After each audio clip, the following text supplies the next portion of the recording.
Jeudi 9 février 2023, mesdames et messieurs, bonsoir et ravi de vous retrouver à ce 20h sur votre télévision digitale Informer, Instruire et Construire. À la une ce soir, les prix des bœufs, des moutons et autres animaux restent exorbitants pour les clients. L'équipe Bignona TV a fait un tour pour s'enquérir de la cherté. Et puis, le bois est une matière que nous utilisons, côtoyons et manipulons au quotidien. Présentement, il est rare et très compliqué à obtenir. L'équipe Bignona TV y a consacré un reportage dirigé. Nous y reviendrons largement. Et pour finir, une personne heurtée ce matin sur la voie ferroviaire du train express régional, occasionnant la fermeture sur l'axe Rufisque à Diamniadio. L'actualité sportive mettra fin à cette édition. Les détails, c'est dans quelques instants. Bienvenue à tous. La viande est une denrée très chère dans la commune de Bignona. Ces denrées proviennent principalement des bovins qui sont très chers au Daral et dans les forages. C'est le cas du Daral de Bignona où notre équipe a rencontré un éleveur qui nous a expliqué pourquoi ces bovins sont chers. Au micro de Bignona TV. Nous remercions le préfet ainsi que le président du Daral Mamadou Sow. Si vous voyez que les prix des bœufs, moutons et autres animaux sont chers, c'est parce que beaucoup de ces bœufs nous viennent de loin comme la Gambie et autres pays. Leur nourriture cause énormément de problèmes pour nous. C'est la raison pour laquelle les prix sont chers. À l'heure où je vous parle, nous avons un problème d'électricité pour pouvoir mieux veiller à nos bœufs pendant la nuit. À ce stade, nous sollicitons l'aide des autorités de venir nous mettre de la lumière pour qu'on puisse veiller à nos bœufs.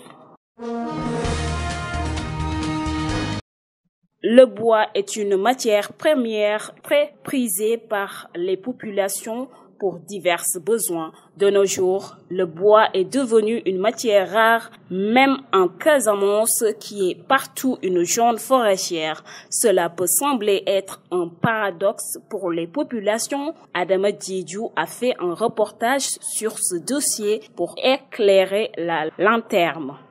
C'est autour d'un décor particulier et sous le bruit des machines que nous avons trouvé les bûcherons d'un atelier à Tangori. Cet atelier se trouve à Tangori sur la route qui mène au lycée technique agricole. Un des responsables de cet atelier est revenu sur comment ils obtiennent cette matière qui leur permet de fonctionner et les difficultés de ce métier. Écoutons Mamadou Drane. Nous utilisons le bois issu des arbres terrassés sur le long des routes pour les besoins de réhabilitation de ces axes. On a des difficultés pour trouver le bois. Cette situation est due à l'interdisant le coupe de bois dans la zone par le chef de l'État. Seules les scieries de Tébi, Tobor et Idjango avaient des quotas d'exploitation. Mais aujourd'hui, les problèmes demeurent toujours puisque nous n'avons plus le droit de couper dans la brousse.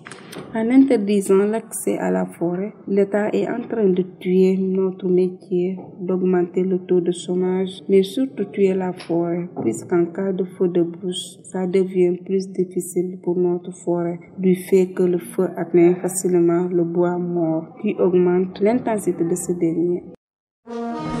De nos jours, on parle beaucoup de changement climatique. Ce cas de fait affecte le bon fonctionnement de la planète. Les forêts étant les régulateurs de l'environnement des sols, de bouclier anti-désert doit être protégé pour permettre aux générations futures de vivre commodément sur la terre. C'est ce qu'a fait le gouvernement du Sénégal en interdisant l'exploitation des forêts dans la région de Ziguinchor. Toutefois, l'exploitation de ces forêts permet à d'autres d'avoir du travail et de subvenir à leurs besoins. Ce matin, un accident s'est produit sur la voie ferroviaire du train express régional, occasionnant la fermeture sur l'axe Rufisque-Diamniadio, selon le communiqué 7h et 5h.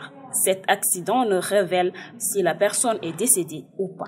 Dans quelques instants, nous recevrons Hassan Sagna pour l'actualité sportive. Hassan, bonsoir.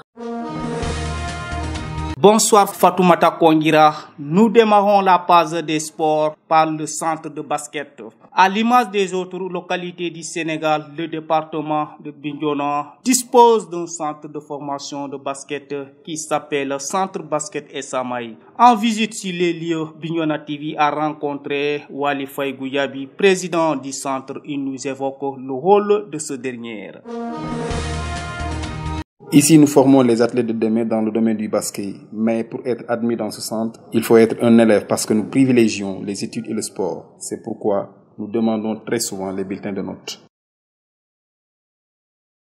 Dans son plaidoirie, Wali Faye Gouyabi, titulaire d'un diplôme d'entraîneur de 2e degré au niveau national, énumère les problèmes. Les problèmes que nous rencontrons sont liés au transport de nos équipes, mais pour obtenir le matériel de travail, c'est toujours compliqué pour nous. C'est pourquoi nous réclamons 15 000 francs par athlète pour prendre en charge quelques besoins. C'est pas beaucoup, mais nous sommes obligés de demander cette participation de 15 000 francs par an. Notre interlocuteur, en l'occurrence le coach Gouyabi, n'a pas manqué de lancer un appel aux autorités compétentes.